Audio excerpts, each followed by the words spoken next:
अस्सलाम वालेकुम dear student. आज जो टॉपिक हम शुरू करने जा रहे हैं उसका नाम है examining children's books for sexism and racism. और ये एक बहुत ही अहम डॉक्यूमेंट है जो बुनियादी तौर पे यहाँ से लिया गया है, काउंसिल और interracial books for children and project SEE। इसके अंदर हमें बताया गया है कि किस तरीके से हम किताबों का एनालिसिस कर सकते हैं और देख सकते हैं कि उसके अंदर सेक्सिज्म या रेसिज्म के कंटेंट या एलिमेंट्स तो शामिल नहीं है, और हम स्टूडेंट को भी ये चीज़ें सिखा सकते हैं। दूसरा जो इम्पॉर्टेंट चीज़ है इसके रेफरेंस के अंदर वो ये है कि California state department of education ने पब्लिश की हैं। इसका मतलब है कि ये US की किताबों के ऊपर बुनियादी तौर पे स्टैंडर्ड्स बनाए गए हैं, जिसको हम देखने जा रहे हैं, और फिर हम ये भी देखेंगे कि क्या हम अपनी किताबों पे यही रूल्स अप्लाई कर सकते हैं या नहीं कर सकते। बच्चों की किताबों को इतने क्रिटिकली एग्जामिन क्यों करना चाहिए?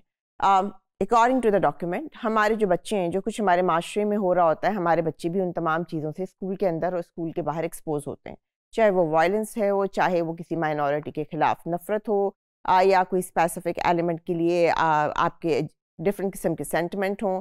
जो हम माशरे में देखते हैं वही चीज़ें हमें स्कूल में भी नज़र आती हैं। जब बच्चे ग्रेजुअली एक्सपोज होते रहते हैं एक ही किस्म के पॉइंट ऑफ व्यू से, तो डेफिनेटली वो पॉइंट ऑफ व्यू जो है वो समझते हैं कि यही हकीकत है। आज जब हम किताबों में देखते हैं, कहानियों में देखते हैं, तो हमें कुछ स्टीरियोटाइप कैरेक्टर्स मिलते हैं, जिनको हम क्रिटिकली नहीं देखते, फॉर ग्रांटेड लेते हैं, लेकिन उनको देख देख के पढ़ पढ़ के हमें यकीन हो जाता है कि ये किरदार ऐसे ही हैं और इनको ऐसे ही रहना चाहिए और यही इनका मुकद्दर है या यही एक रियलिटी है और इसके अलावा और कोई रियलिटी मौजूद नहीं है। अगर बच्चे रिकग्नाइज करने लग जाएं सेक्सिज्म और रेसिज्म को लिटरेचर के अंदर और उसको कॉन्टीन्यूसली इन चीज़ों को पढ़ते रहें, इन स्टीरियोटाइप को, तो ना सिर्फ वो उन्हें किताबों में एक्सेप्ट कर लेंगे बल्कि माशरे में भी एक्सेप्ट कर लेंगे और उनके एटीट्यूड में आपको ये चीज़ें नज़र आएंगी। जो चीज़ें उनको वहाँ अच्छी लग रही हैं वो माशरे में प्रैक्टिस करके भी दिखा सकते हैं।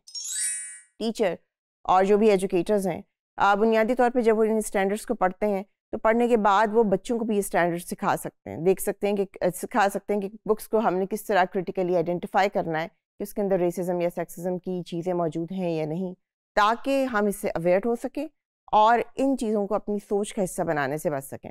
सबसे पहली चीज़ आती है कि हम क्या एग्जामिन करें, वो है इलस्ट्रेशन।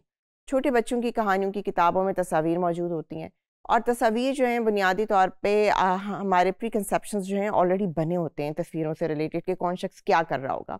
अब स्टीरियोटाइप चीज़ें क्या होती हैं? स्टीरियोटाइप चीज़ें वो चीज़ें होती हैं जिनको हम ओवर सिंप्लीफाइड कर देते हैं, लेकिन बुनियादी तौर पे वो चीज़ें ओवर सिंप्लीफिकेशन नहीं मांगती, वो क्रिटिकल चीज़ें होती हैं, उसके अंदर पावर रिलेशनशिप्स होते हैं।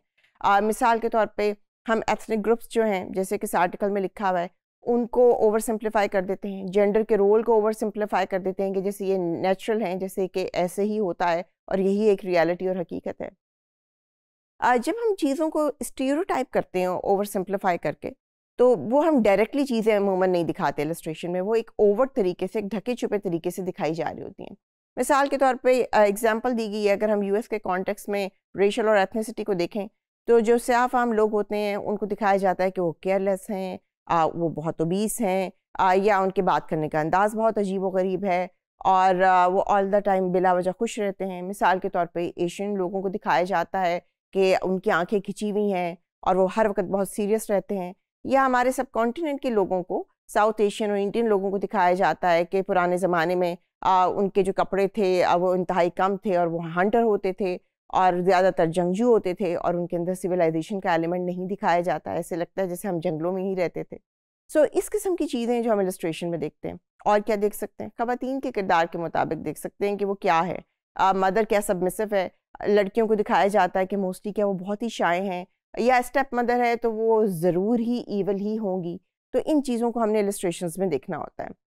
साथ ही हम ये देखते हैं इलस्ट्रेशंस के अंदर कि किस किस्म के लेबल्स जो हैं हम इनडायरेक्टली कैरेक्टर्स के साथ, लोगों के साथ, उनकी एथनिसिटी के साथ एसोसिएट कर देते हैं। किस तरीके से हम उन्हें डिस्क्राइब कर रहे हैं, वो क्या पहनते हैं, वो क्या सोचते हैं, और फिर किस तरीके से हम समझते हैं कि ये हमारे कल्चर का हिस्सा है और हम इसको कल्चर बना के जेंडर को, एथनिसिटी को पोर्ट्रे करना शुरू कर देते हैं, इनको ओवर सिंप्लीफाइड तरीके से बताना शुरू कर देते हैं।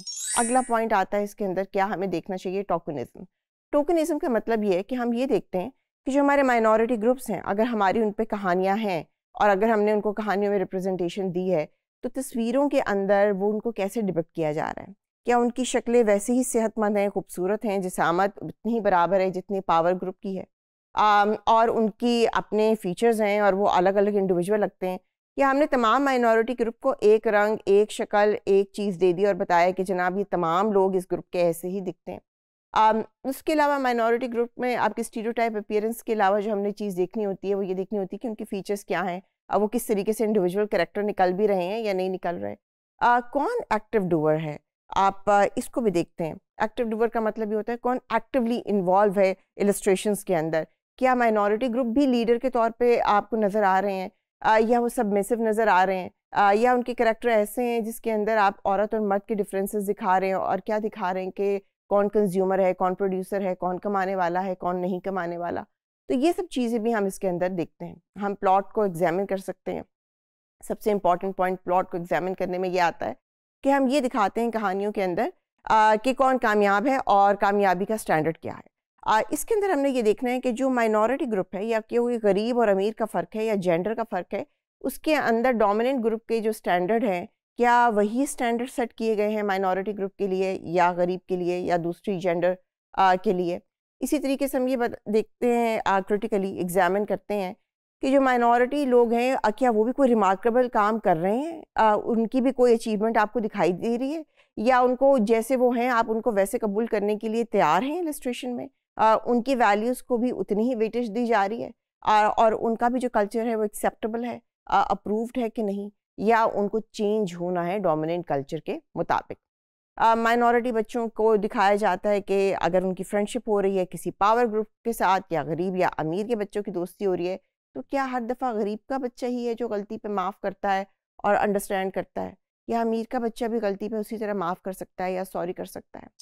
ये वो इम्पॉर्टेंट एलिमेंट्स हैं जिनको हम कहानी में क्रिटिकली देखते हैं और अंदाज़ा लगाते हैं कि पावर को किस तरीके से डिपिक्ट किया जाता है स्टोरीज़ में, और बच्चों को यकीन दिला दिया जाता है कि यही हकीकत है।